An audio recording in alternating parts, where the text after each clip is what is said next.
Magandang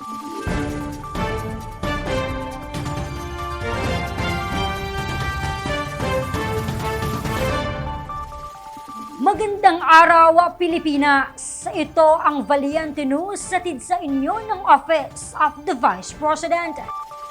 Kabilang ang National Book Development Board sa mahigit 1,000 partners na pinarangalan ng OVP sa katatapos lamang na Pasidungog 2025.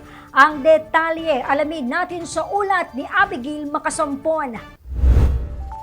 Isa sa plataporma ni Vice President Sara Duterte ang edukasyon, kaya't patuloy din ang pagsisikap ng tanggapan ng pangalawang Pangulo na matulungan ang ating mga kabataan na matuto, lalong-lalo na sa pagbabasa. Naging katuwang nila sa misyong ito ang National Book Development Board.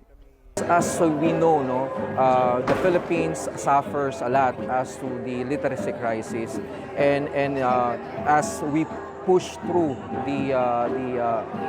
how we will be make the reading campaign that will help at least to mitigate yung ating reading crisis.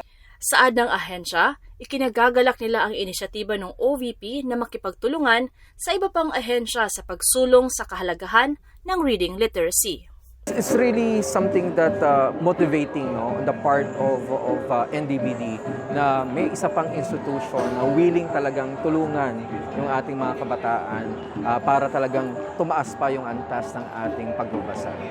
Sa taong ito, kabilang ang National Development Board sa mahigit 1,000 pinarangalan sa katatapos lamang na Pasidungog 2025 o ang pagbibigay pagkilala sa mga naging katuwang sa pagtataguyod sa mga serbisyo, proyekto at advokasya ng tanggapan.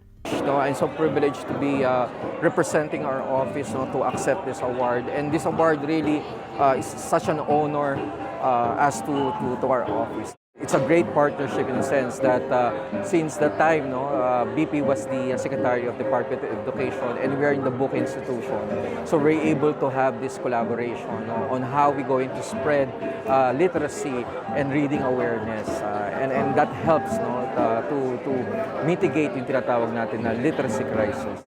Mensahe ni Ginoong Matula kay Vice President Inday Sara Duterte. OVP, my God, you are doing great.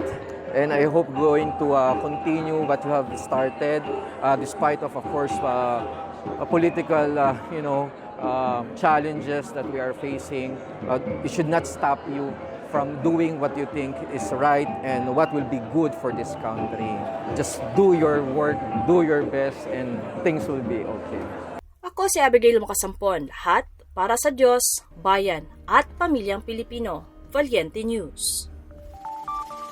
OVP Disaster Operations Center, patuloy ang pagtugon sa pangunahing pangangailangan ng mga Pilipinong biktima ng kalamidad at sakuna. NJAC Tracking Services, isa sa mga naging katuwang ng OVP DOC. Ako si Claudette Loreto, para sa makabuluhan, naninindigan at matapang na mga ulat at impormasyon. Maraming salamat.